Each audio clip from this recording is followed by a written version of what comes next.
welcome to Nerd Hurdles. The podcast that helps you overcome your geek prejudices. With Snark. My name is Jacob. My name is Snark. My name is Jacob. My name is Snark. So I thought for a topic today we'd do sort of a Netflix grab bag. Oh. So I don't know how much we have to say about anything. Fair. Yeah. Fair. So I thought we'd talk a bit about Daredevil Season 2. Let's grab Netflix by the bag. And what was the other thing we... Ender's Game? Yeah, we just watched Ender's Game. Are we talking about Poirot yet? I think we could. It's not going to change too much for the last 5 movies, I don't think. I don't think so. But we can always add a little addendum. Yeah. And if anyone's super disappointed that we didn't talk about every piece of Poirot. And did you watch anything when you went on your trips? Like on the plane or anything? Nope. Oh, okay. I was Air Canada Rouge. I thought you weren't taking Rouge anymore. Well, I did. And now I'm really not doing it anymore. There weren't a lot of options. And when it comes right down to it, if a flight is cheaper, you're going to just pay less. Yeah. I often make really poor choices when it comes to booking flights to save like $40. Like, oh man, of course I'm going to fly out at 6 a.m. Or of course I'm going to take that 11 o'clock flight that gets in at 6 a.m. Yeah. Stupid. Moral of the story. It's a problem you can throw money at. If you have money. Well. If you're middle class like we are. Well, and really. Yeah. I don't want to go on planes anymore anyway. No. I felt sick on those last ones. So no, I watched nothing. Okay. What do we want to start with? You want to start with Poirot since it's the oldest? No, I think we should start with like what people are going to care about. Well, maybe, but then they might turn off the episode. If we, well, I don't know. Do you think people will stick around for the stuff they want to hear about, or do you think they'll just? Yeah. Well, I don't know. I have no. I feel like as the podcast has gone on and on, my judgment of what people are actually interested in is completely wrong. I think that your judgment on that was always wrong, though. This isn't new. Yeah, it just there's more evidence because there's been more time. Yeah. So I don't know if people would be like more interested in like Daredevil because the season just it's pretty fresh. Mm-hmm. Or are they a bit more hardcore nerds and they'd like to know what we think about the Ender's Game movie because they love the book or something like that. Mm-hmm. Or are they hardcore and over 60 and want to know what we think about Poirot? I don't know, man. Yeah, I mean, I think let's just go into Daredevil. Okay. Just to make a decision. Daredevil Season 2? Season 2, Daredevil. Spoiler alert. Spoiler alert. All spoilers all the time. Alert, alert, alert. So, something I noticed in the first season, which I was hoping they would fix in the second season, is the terrible writing. Who's going to fix that? Well, they could have fired all the shitty writers from the first season that were like, I don't know, junior writers and the only people that get afford for this fledgling season. And then they're like, okay, that was a hit. Let's get some good writers in for season 2. It's probably not the junior writers that are being shitty. It's probably their senior writer changing things and making it shitty. Yeah, I don't know. It was just like character motivations made no sense.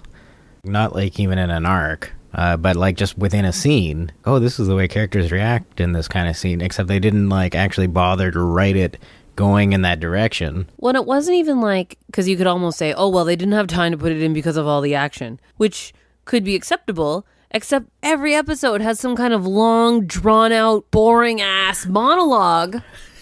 It seems like they didn't have the budget to do like a lot of action. And something that could have made the show amazing is that a lot of it is sort of static dialogue sequences between characters, which is fine if they're written well. Exactly, except in this show they're written terrible. Like well, and also there's a lot of not so great acting. Mostly Daredevil. Yeah, he's terrible. Foggy isn't that good. No, but at least you're always like, you know what he's feeling. He's putting it right out there. It's the same way, and with that guy, that actor, whoever plays Daredevil, he's British, so it's the same problem that they had with Adama or Apollo in Battlestar Galactica, is that you're like, what's wrong with this guy? he speaks so weird is because he's a British guy doing an American accent. Mm-hmm. Yeah, and Daredevil was the same thing. It's like when he was on Downton, I think he was fine. Like, I barely remember his character because it was a one-episode kind of dude. But it was enough that I didn't notice a really shitty actor. Probably because he could just be a little more natural and not have this weird take on what an American speaks like. Well, I think he's got a lot of sort of irons in the fire that he needs to think about. And I think it's the acting or the, like, believability of his character that suffers. Like, he's got to remember to look off into space, which he doesn't always remember. No, he's often looking at the thing he's picking up or something, you know, an object or something. And it's just simple or stuff who he's like talking that. to. Yeah, even if he's wearing the sunglasses, you can tell he's making eye contact with them. And the accent. But also, I just don't believe him as that character, the character that they're trying to create. This guy who has this dark side and is like constantly at war with this sort of propensity for violence and being a hero and a justice and all this stuff. So like, I don't believe that dark side in him at all. No. That there would ever be any kind of struggle. You know, he's just this kind of milquetoasty kind of. You know, he's all Clark Kent. He's no Batman. To make some metaphors, you know. Like, he doesn't have any of that sort of dark side that, you know, someone like, you know, Christian Bale brought to Batman, where you could believe that that's a guy who was, well, except in that series, he just kind of felt like he wasn't that conflicted. He was just violent. But, you know, when they do that with a superhero, maybe Wolverine's a better example. Yeah. Yeah. You know what else really didn't work for me? That whole plot line with him and Jessica. Yeah. You know, Jessica from True Blood. I was like, okay, I guess, you know, this makes sense. He wants something good and normal and fine because what he really wants. But it didn't really work because what he really wants is Elektra, but Elektra wasn't even around when they sort of started that up. Even more than sort of like shoehorning his motivation for wanting to be in that relationship in is I didn't believe that she would be attracted to him at all. It's a given because he's the protagonist, so he's going to be the desire of every woman. So of course Karen is going to be into him, right? Who's Karen? Yeah, but it was just sort of like, no, there's nothing about him like when there was a bit of sort of will they won't they with her and Foggy in the previous season, it made sense. It was like, and it was believable, and you know, and instead they pair him up with the gray morality lawyer from Carrie Ann Moss's legal firm. But I think it would have been so much more interesting if they paired off her and him. Yeah. No, it seemed like it was working in the first season, and they had to naturally sort of not work out in a way. Like, and you're like, oh, that's good. They're not going to have this weird triangle or something like that. They fucking ham-fisted in with other dude. And I also didn't really believe, it was not believable. Like, I didn't believe that Foggy would get so mad. Yeah, like because he'd been putting up with his crap all along. Yeah, and it wasn't. Like, what's different? Yeah, and it didn't seem like it was an exponential kind of straws piling up on the camel kind of thing. It was just and sort I of can all see being pissed about not showing up at the trial, but then, like, but not like intervention. Fuck you forever pissed. Yeah, I mean, it was very juvenile, like adolescent, the way that he was mad at him. It was like kind of just sort of knee jerk, and it was kind of like it was another example. It was like, oh, we need him to be mad, so we'll just make him be mad. You know, you are mad. We need to have tension in the team. Make sure you yell. And the other thing I hated was the morality struggle between the Punisher and Daredevil, which is like so fucking boring. Yes. Oh God, and there were so many long speeches about it. Yeah, which is like they'd already covered that with Daredevil in the first season. We already know Shane's an asshole. He will sleep with the dead guy's wife at the drop of a hat. And possibly impregnate her. Yeah. We'll never know. Yeah, so I mean, they'd already dealt with all this do I want to kill people or not stuff in the first season of Daredevil. And I was like, oh, great. You know, at the end of it, they've settled that. We don't have to watch the whinging morality struggle of this vigilante anymore. They've dealt with it. Say vigilante. Vigilante. Sounds like a topping. Yeah, that you can have or it's a pasta or something like that. Taco. Can I have extra vigilante, please? Yeah, picante vigilante. Yeah. Anyway, so then they made him go through all that again with the Punisher. Who really grew on me. The Punisher I liked. I liked the Punisher, and I liked Elektra. I liked him more in this than in Walking Dead. No, he was, yeah. It just, whatever. Because of the hair. His hair in Walking Dead was so bad. puffy. Like, as if it would be that puffy. Like, how often is he washing it? True. And it seemed like Shane would have shaved it. Shane must have shaved his head at some point in that show. Well, probably. He must have, I guess. But yeah, it was like... All I remember is the puff. Yeah. No, I thought it was a good role for that actor. It was an interesting character. It was like, if it was just a Punisher series, it might have been pretty good. Mm-hmm. Because it's the Daredevil show. It didn't seem like they really explored the sort of the ethics of being a vigilante and whether or not you should kill people. Right. You know, or is there any difference between killing people and not killing people? Well, and the other thing too is if you're beating the shit out of people with your throwy bar, your sticks. flailing tube, no, flinging tube. Yeah.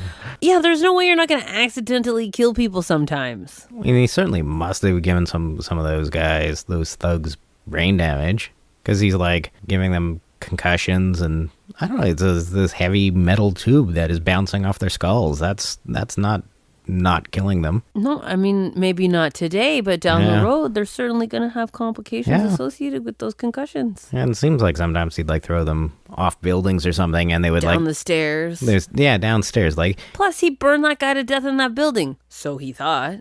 Yeah, or maybe Fisk burnt Nobu. I can't remember really what happened, but yeah. Yeah, knocking the guys down the stairs and stuff. Like, there's no way he's calculating that if I kick him in this way, he's not going to land on his neck and break his neck, right? Exactly. You know, he doesn't, which is something they could have explored. You know, that's an interesting morality that they could have explored. And Punisher should have been like, well, but they could die. You don't know. Yeah. See, we should write this show. It'd be so good. Yeah. Yeah, I think if it was... Be like, no, sorry. Can you do it again, Shane? But more petulant, please. And another thing I didn't like was the weird Karen Mary Sue, where she just falls into these great jobs with no training. She becomes a paralegal with no training. What I read online about her character arc is the luck's not going to hold out. Falling into the great jobs. Wait a minute, how did she end up becoming a paralegal? She fell into that? Yeah. No, she was just their client, and then they're like, we need somebody to answer phones. So she falls into being like receptionist, but very quickly she's doing like paralegal work for them. And then, you know, in this season she becomes the star writer at a newspaper with like a huge corner office kind of thing. Like, not just some shitty little desk in the bullpen that she kind of is allowed to use. Like, they have a bullpen. You see the bullpen. Mm-hmm. She gets, like, the star reporters. And as far as you know, she just writes one really shitty editorial in the last episode. That's all the writing you see her do. Yeah. She just looks at a blank screen. They just She's my kind of writer. I really should get started on this. Yeah. But who would you sleep with? Foggy, Daredevil, or Jessica? Well, Jessica. Obviously. Ugh. Yeah. Okay, who would you sleep with, Foggy or Daredevil? I'd pick Foggy. I'd pick jumping off a building. That is not one of the options. I picked the Punisher. Of course you picked the Punisher. That was not one of the options. Jessica or the Punisher? Do I have to choose? Foggy or the Daredevil. What is he? Matthew? Matt Murdock. Matt Murdock, right. Matty. I don't think I could do Foggy. He's just too pathetic. He's not pathetic. He's kind of... As long as he doesn't go to the pathetic route of men's right activist, I'm down with it. I don't think he would do that. No, I don't think so either. No. He's just like a regular person. Yeah. And not a douche. Ugh. I don't know. Murdoch, no way. Yeah. Maybe if he's playing his Downton character. I guess. Yeah. Can't think of him without thinking of Daredevil. Yeah. Was he the Duke of Crowborough or something? Yeah, I totally don't actually remember him really at all from Downton, but So did you pick Jessica or the Punisher? Probably still Jessica. You're I so mean- conventional. Well, and I'd just be thinking of Shane the whole time. Ooh, yeah, that's a good point. You get flashbacks of that poofy hair every once in a while. Yeah. Yes, I don't know. I mean, I guess, At least with Jessica, you could get high on V first. yeah. Every time she'd get hurt or something, it'd be like, why is she hurt? Oh, right, she's not a vampire. Why doesn't she just run fast? Oh, right. She's just a person. Right. I feel bad, though, because I think it's because, like, she's not really acting. That's just her. Cause, Well, like, yeah, it's basically the same character. it's that the she's same playing. character, but And is it... even the same character arc? She's like finding her footing and, Yeah. and discovering her strengths. It's exactly the Jessica arc. Mm-hmm. Yeah. Oh, I wish I could watch True Blood again for the first time. Yeah. It's so bad. Yeah. I wouldn't watch season 2, though. That one was the worst. That's the one with Michelle, what's her name? Michelle Forbes. Yeah. Yeah. That was an unfortunate one. It was, you know what, though? It was important because I think that was the season where they realized, oh, hey, this show is ridiculous, and Yeah. we need to just embrace that. Yeah, and then And they didn't embrace it in season 2. It was just ridiculous. Yeah, and they're trying to be serious, played serious, Mm-hmm. but all this ridiculous shit was going on, and they're like, oh yeah, Minotaur lady, or whatever she Yeah, was. everybody's just fucking each other. Yeah. But it's serious. Mm-hmm. And then after that, It yeah. worked. It was funny. Good show. And here, getting back to Downton.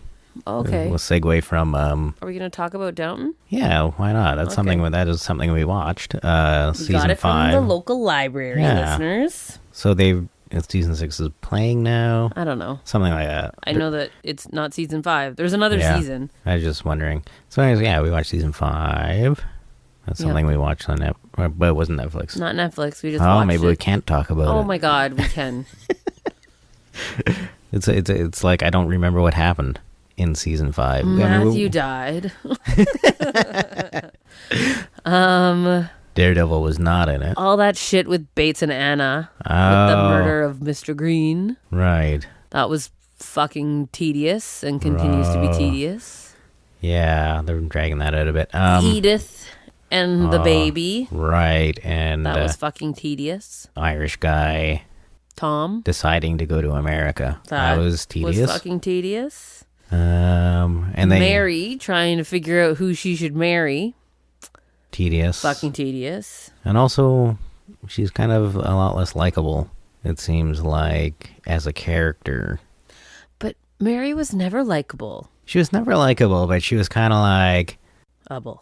I don't know. There was something charming about her bitchiness. Mm-hmm. And now she just seems like petty and mean. I guess because you like Edith more, maybe. It's because I don't she's know. older now, and that's not charming in an older woman. Until you get to Maggie Smith's age. Yes. Yeah. Then you're allowed to rock it. Everything with her was not tedious. No, she was great. She had some really good burns. The Maggie Smith cut. There of- is one. I saw it on YouTube. It's like all her burns. But from like all the seasons. I don't know if it's from all yeah. the seasons, but it's like, a lot yeah. of burns. Yeah. Well, she's the Dowager Burnmeister. The Dowager Burnmeister. Getting that tattooed on my ass. Yeah. Until we started talking about it, I didn't realize how much it was a shitty season. Just in the way that it was I like... also think, I'm not done talking about Maggie Smith. Mm. They developed her character so much this season, too. Like, Yeah. I feel like she's so much richer as a character. Yeah, it was like the first time where she wasn't just this one role or one, sort of like, One-dimensional. this is what she does in this scene and, Yeah. and the role she plays in the family. They actually gave her Do you a think life they outside of... realized that she's everybody's favorite part of the show and they needed to maybe put a little more of her in? Yeah, they're like, we better give her a bit more. This might be the last season we have her. Oh, don't. Don't even. Although I think she's younger than the character. Like Maggie Smith, I think is a Yeah. bit younger than that character. Yes, Yeah. I think she's more vital than that character. Yeah. You know what I think is interesting about that character is when she sits in a chair, she sits kind of like sideways in the chair. Have you noticed that? Yeah, a It's little. interesting. Yeah. It's just so you can see that she's not leaning back Right. like a and slug. and also she can look sideways at more people. Yeah. Everybody in the room she can look sideways at when she's on an angle, like a lizard. like a lizard. Mrs. Hughes and Mr. Butler. What's his name? Carson. That's the weirdest romance that they've been. It's sort of like it's always been simmering in the background where you get this sense that he's kind of in love with her or something. But I kind of always pegged him as being gay, like being one of those old closeted gay men. See, but I don't think it's like a romantic love that they have. Yeah, not really. Like it's more of a deep friendship. Yeah. Like, I don't think his possible gayness is ruined by marrying her. Well, no, it was just sort of, it struck me as something, the way they play it up in the end is like it is a romantic love, even though it seems like he got there from, finding out that she's not going to have any retirement, so he's like kind of saving her, right? Mm-hmm. From a place of deep friendship, which kind of would make sense, but then when they actually have the scene where he proposes, it's kind of more of a romantic thing, and it was did they kiss at the end of that scene? I don't know. She kind of tears up and is like, ugh. I've been waiting for you to ask, and really, yeah, and it's like, oh, that's weird. This is what you need to understand, listeners. The end of the disc that we watched had a big scratch in that part, so we had to watch that scene on YouTube. From somebody holding their phone and taping it. Very low. Yeah. Couldn't really hear what they were saying. And then we didn't even watch the scene after that where Bates comes back, I guess. Yeah. We looked it up on Wikipedia. So it was really anticlimactic that season. Yeah, poor Bates. I actually enjoyed, what's her name, Rose? Oh, yeah. And Alistair or Alabaster or whatever his name is. Airedale. Oh, yeah. Abercrombie. Atherton? I don't know. Something, yeah. Abercrombie and Fitch. Yeah. I liked him. Yeah, and there's some good Thomas stuff.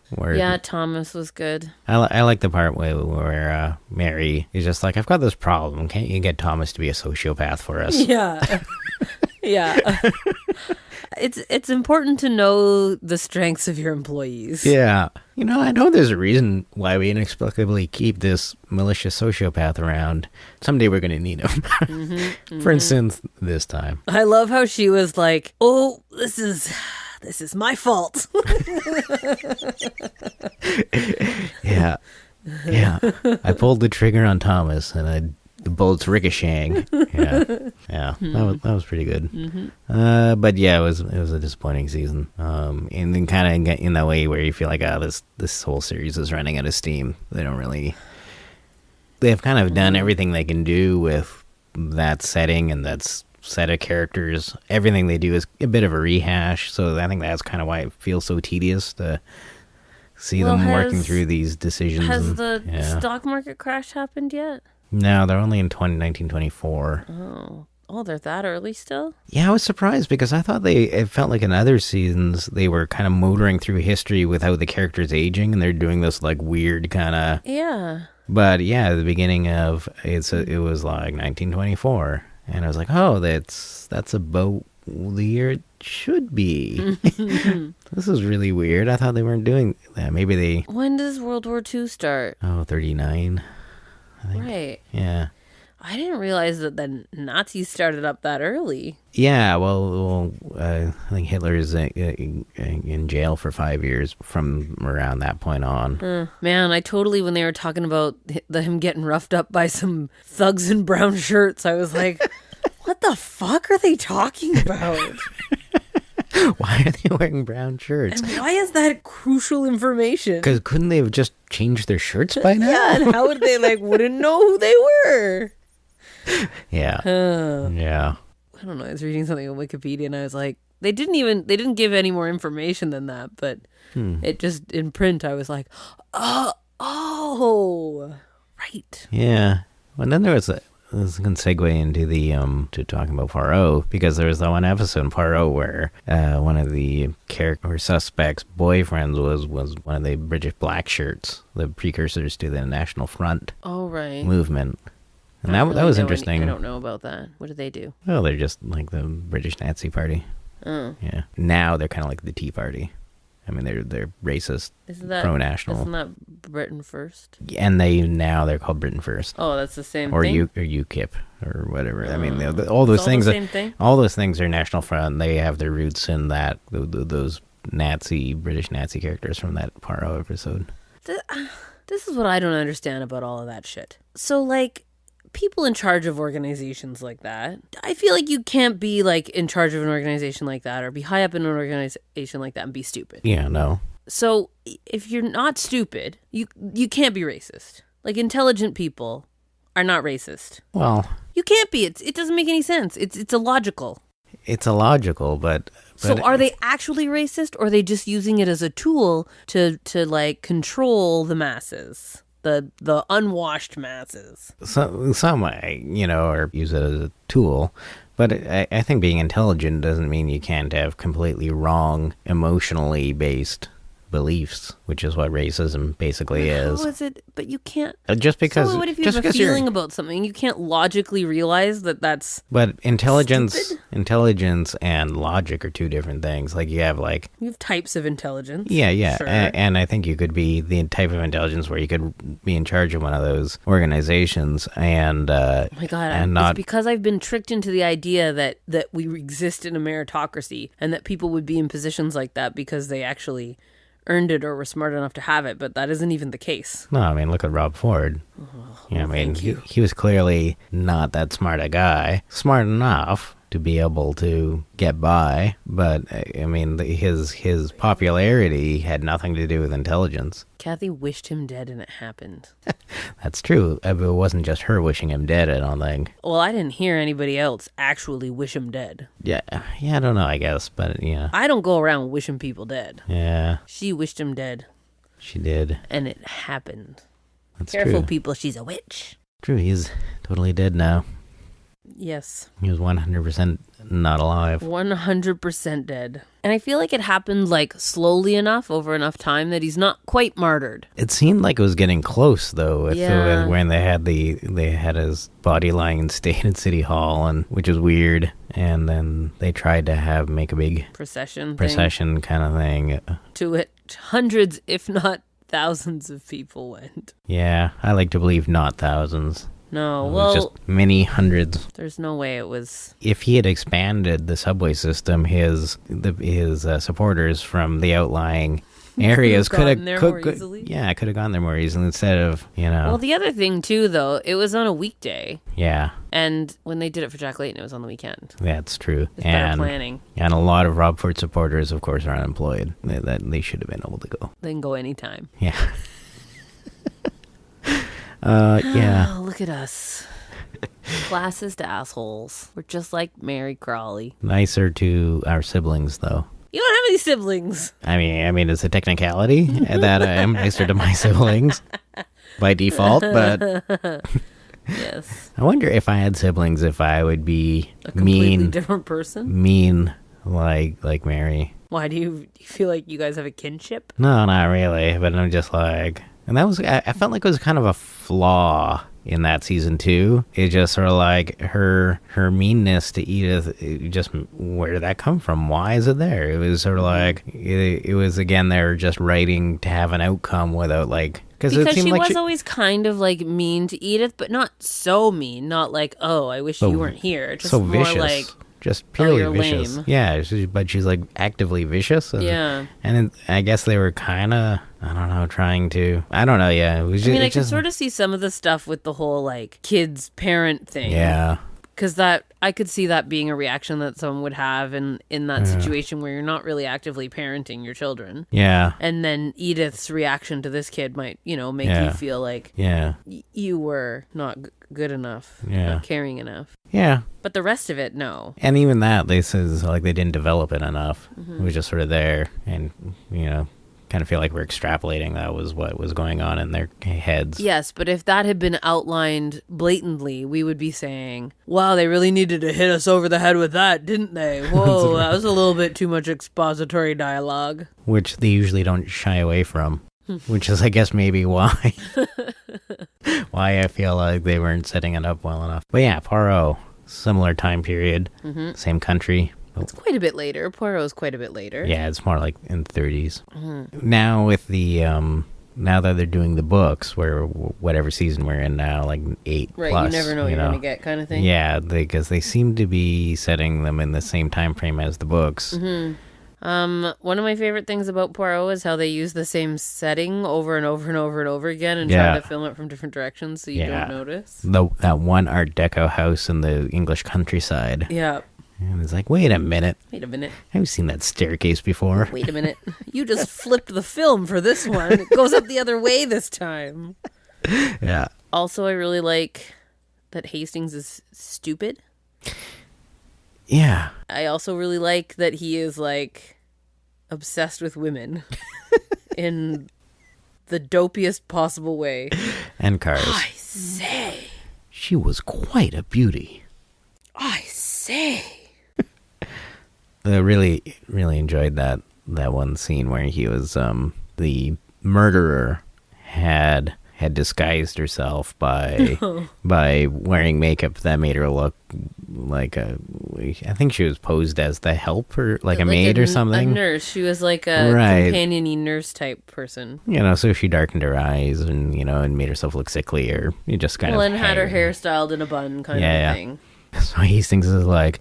Where Poirot looks over at him and was like, what's bothering you? Clearly something's bothering you. He's like, I was just thinking about if that beautiful woman could make herself look like a hag, what's to prevent them from doing it the other way? And then where would we be? And just sort of like having the reaction of like a 7-year-old having this epiphany of why makeup exists. Yes. And, like, it's just, oh, man. And that he doesn't take it to the next step of, like, recognizing that, beauty's only skin deep or has no value. More of a, what are we going to do? My God, someday I might marry an ugly woman and not even know. Yeah, that's one thing that I miss about the ones we've been watching. Yeah. That Hastings hasn't been there. Yeah, because he's only in... a half dozen of the Poirot books or 4 of the Poirot books or something like that. Right. And then for all the seasons of the show where that aren't books from Agatha Christie's books and where they just wrote him in as being comic relief. And he's not as dumb and comic relief in the books. He's more Watson-y, but with sort of the muscle that Poirot needs, because Poirot is this dainty little older man, so I like that he takes little steps. Yeah, it reminds me of your little steps. Yeah. Only his are much more little tiny. Yeah, little quick steps, little mincing steps. Yeah, you take little quick steps, but they're not mincing. No, maybe if you wore different shoes, if you had spats. Yeah, and maybe shoes that were a little bit too tight. Patent leather. Yeah. I don't know, yeah, we sort of stopped watching, just because it is like the 2-hour book movies for the last 8 episodes that we've got left or something. But also some things, we got Downton from the library. Yeah. And then Daredevil season came. Mm-hmm. And now we're watching House of Cards. Yeah. House of Cards is not season 3? 4? Season 4. Whatever season's new. Yeah, the one with Nev Campbell. Not shaping up so great. I mean, the previous last season was terrible. Yeah. So, but this is more like, and just finding it boring. I'm waiting for it to start. But we're, what, 3 episodes in? 3 or 4 episodes in, and it's sort of like, he's sort of threatened violence, and he's sort of threatened it, he's just imagined it, fantasized about it. Well, Nev Campbell was threatened. Oh, yes. If they kind of follow through with some of this kind of the more fantasy violence, kind of stuff that they had in the first 2 seasons, I think it could get better, but now it's... So you're only into House of Cards for the violence? I mean, well, I was into it for like the... Sociopathy? Well, it was just like really the first 2 seasons were like... were a fantasy, right? It was like a fantasy of the American electoral system overblown to the point where people are murdering people to get to the top. It was also surprising. Yeah. Like, you were like, whoa. Mm-hmm. Whoa. Yeah. Whoa. Yeah. And now it's just like, eh. Now it seems just a little too mundanely real. Like they're actually, it's more of a West Wing kind of thing where it's they're just doing. You ever watch The West Wing? Not really, just not interested in it, which is kind of why I'm not interested in this season so far. It's just like, kind of backroom deals, which they've already covered. Unless they go to war with Russia, it's like not really. I can't see this season getting that interesting. How many episodes is it? I think that they're usually only 13 or something like that. Yeah. I'm already sort of like tuning out, anticipating its ending. Yeah. What did we say? Oh, we were going to talk about Ender's Game. Yeah. Ender's Game. All right. Best thing about the movie of Ender's Game. Yeah. Is that they didn't call them buggers. When we were starting to watch it, I was like, okay. I was like trying to psychologically prepare myself to watch a movie filled with like homophobic slurs. Right. And then there weren't any. It was delightful. Yeah. Take that, Orson Scott Card. There was a good diversity in the cast. Yep. Still the two main characters are straight white guys, but definitely like, not like token characters of color. Yeah, I mean, they were not stereotypes. I like the, like sort of the message at the end, which I realized watching it, it was like, I don't remember the book so well at all. Oh. Like, and I think it was probably, I don't know if it was the message at the end of the book or sort of was like, like the way you defeat an enemy is important as opposed to just annihilating them. What do you mean? The idea was the Formics were trying to, were building up their army defensively because Earth was going on the attack in retaliation, and they wipe them out, and it's sort of like Ender's message of being, this is ethically and morally wrong, we shouldn't have done it. And it mirrors very well sort of the reaction and the Americans' approach to Iraq and Afghanistan, and sort of the message being carpet bombing and drone bombings and stuff is not what we should be doing and not ethically. Well, I don't disagree that we shouldn't be doing it, but that's not really what happened in Ender's Game. I think if it was going to be like what happened in Ender's Game, they would have fucking just nuked the whole area. If they were on another planet, they would have. But you can't nuke anything on this planet without destroying yourself, just from like fallout, like the ecological consequences of that, and they know that. Well, I think you could kind of nuke them. Because anyway, I'm not suggesting it was a good idea. It was like literally destroying a planet as opposed to killing hundreds of thousands of civilians with drone strikes. I mean, it's sort of like the other parallel too between the Formics and like the U.S. and Al Qaeda and ISIS is the same, that like where Earth couldn't communicate with the Formics. Yeah. That, the U.S. can't, they can communicate with them, but they're not given that opportunity, right? Like, it's not like a war where, like, the people in charge are calling each other up and being like, we're going to kill you, or, whatever. Like, it is not like governments or whole countries or heads of state. It's like splinter cells, and you can't get them because they're hiding around with good people all around them. Yeah, exactly. Yeah, and sort of the message that you should listen to them, or, try to communicate with them. And the idea that they're not even trying, can't do it, destroy them. But the thing is, kind of what I really liked about that was the irony that is not what Orson Scott Card believes now.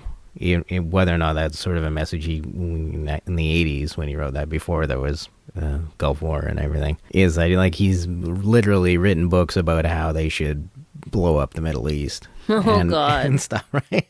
So they had to have this sort of message. And when they have the Formics and stuff, they always had the musical cue for the Formics were like Islamic prayers, kind of distorted and stretched out. But in the movie? Yeah, it was sort of, that was the motif. I didn't notice. It's sort of like a call to prayer, kind of the morning prayer thing. But just very, very subtly, but it's kind of there as the, in a completely racist way, Hollywood does that to connotate exotic. They use these foreign musical cues for the American audience. And, it sounds exotic. That's otherworldly, But I thought it was like even more closely bringing that parallel.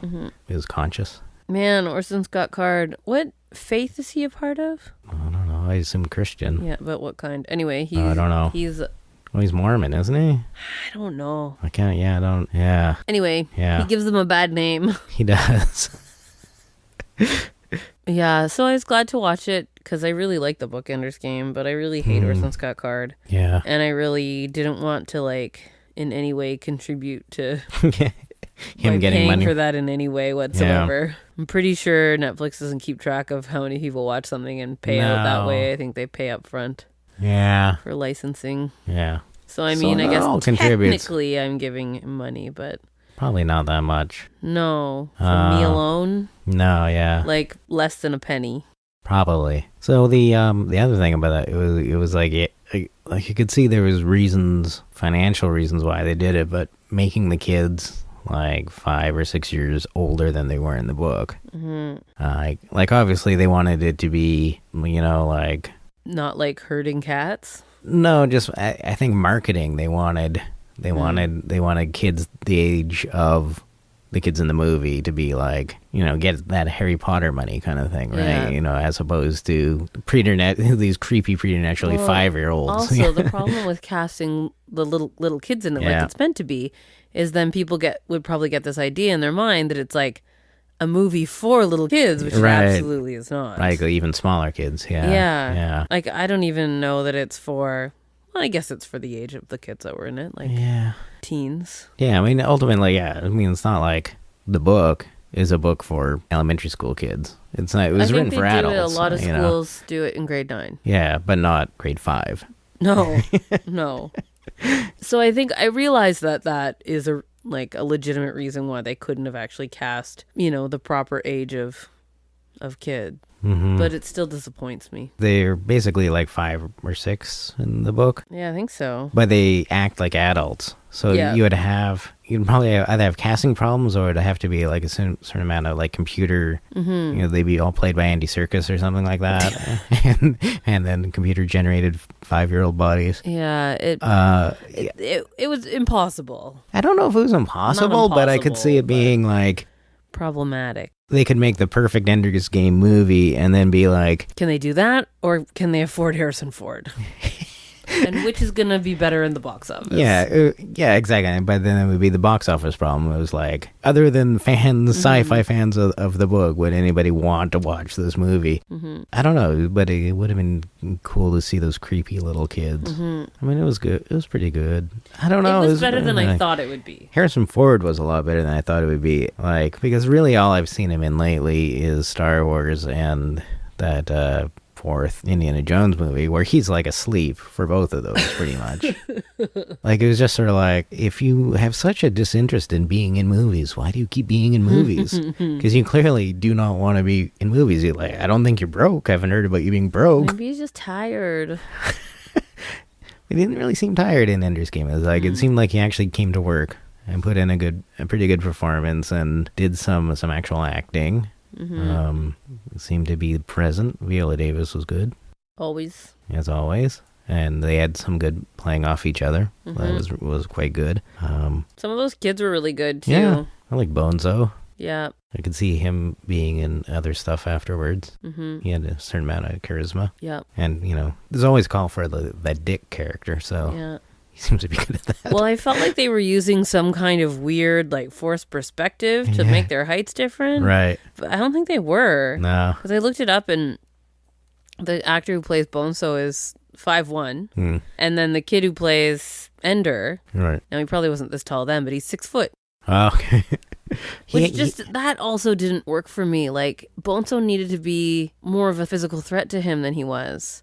Because the shower scene didn't seem like... No. The shower scene makes it sound so creepy. Yeah, because Bonzo, like, out of all those kids, he's the only one who seemed to have some muscle tone. Yeah. But it was still... He did seem like such a little weasel.